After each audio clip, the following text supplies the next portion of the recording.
नमस्कार और the deep dive में आपका स्वागत है।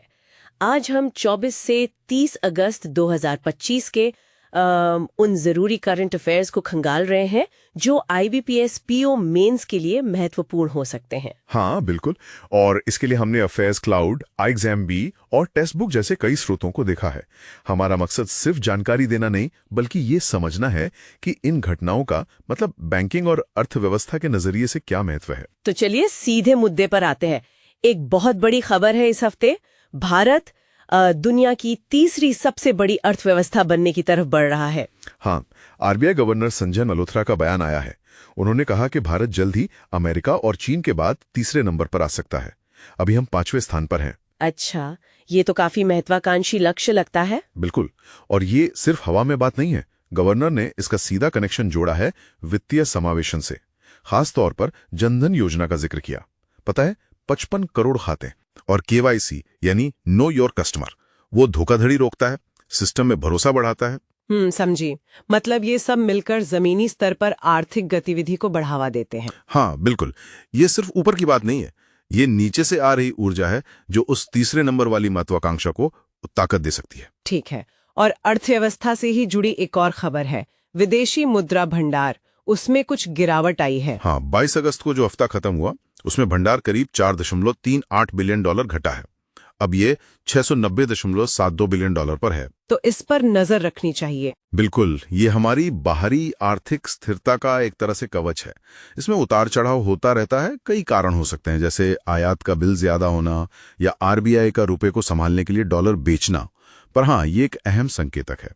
चलिए अब कुछ महत्वपूर्ण नियुक्तियों की बात करते हैं। एक बड़ा नाम सामने आ रहा है, पूर्व आरबीआई गवर्नर उर्जित पटेल। हाँ, वो उन्हें अंतर्राष्ट्रीय मुद्रा कोष मतलब आईएमएफ में भारत की तरफ से कार्यकारी निदेशक नियुक्त किया गया है। 3 साल के लिए वो केवी सुब्रमण्यम की जगह लेंगे। अच्छा, ये तो वैश्विक स्तर पर भारत के बढ़ते प्रभाव का संकेत है। निश्चित रूप से। वैश्विक वित्तीय संस्थानों में भारत की भूमिका और विशेषज्ञता दोनों बढ़ रही हैं। और भी कुछ नियुक्तियां हुई हैं शायद। हाँ, कुछ और भी हैं, जैसे राजीव आनंद, वो इंडसइंड बैंक के नए एमडी और सीईओ बने हैं। और अनीश दयाल सिंह जी, जो पहले सीआरपीएफ प्रमुख थे, उन्हें आंतरिक सुरक्षा के लिए नया उपराष्ट्रीय सुरक्षा सलाहकार मतलब डिप्टी एनएसए बनाया गया है। और नौसेना में भी? हाँ, वाइस एडमिरल संजय वात्स्यायन वो नौसेना के नए उप प्रमुख बने हैं। ये सभी नियुक्तियां दिखाती हैं कि अहम पदों पर, चाहे वो बैंकिंग हो, सुरक्षा हो या रक्षा, नेतृत्व को मजबूत किया जा रहा है। सही कहा। आगे बढ़ते हैं सरकारी योजनाओं पर। प्रधानमंत्री स्वनिधि योजना जो शहरी रेढ़ी पटरी वालों के लिए है, उसमें कुछ अपडेट्स हैं। हाँ, इसमें 2 बड़े अपडेट हैं। एक तो योजना की अवधि बढ़ा दी गई है, अब ये 31 मार्च 2030 तक चलेगी। अच्छा, 2030 तक। और दूसरा ये कि जो बिना गारंटी वाला लोन मिलता है उसकी सीमा 80,000 से बढ़ाकर 90,000 कर दी गई है। 90,000। ये तो छोटे कारोबारियों के लिए वाकई बड़ी राहत की बात है। और ये कहीं ना कहीं आरबीआई गवर्नर की वित्तीय समावेशन वाली बात से भी जुड़ता है ना। बिल्कुल सही पकड़ा आपने। ये योजनाएं जमीनी स्तर पर लोगों को सीधा आर्थिक सहारा देती हैं, उन्हें फॉर्मल सिस्टम से जोड़ती हैं, अपना काम शुरू करने या बढ़ाने में मदद करती हैं। ये वित्तीय समावेशन का एक व्यवहारिक उदाहरण है।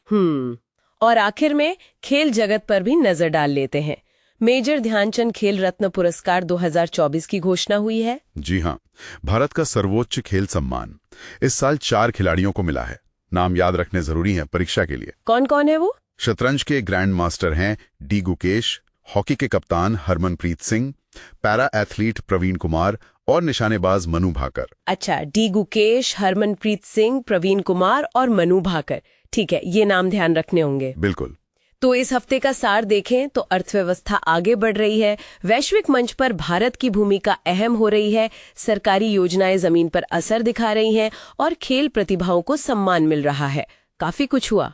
हाँ, काफी कुछ।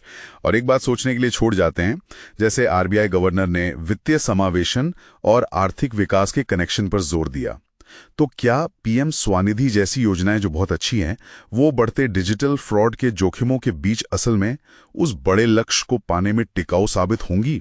मतलब बड़े लक्ष्य और जमीनी चुनौतियों में संतुलन कैसे बनेगा, ये शायद देखने वाली बात होगी। ये वाकई सोचने वाली बात है। खैर, आज की डीप डाइव में इतना ही।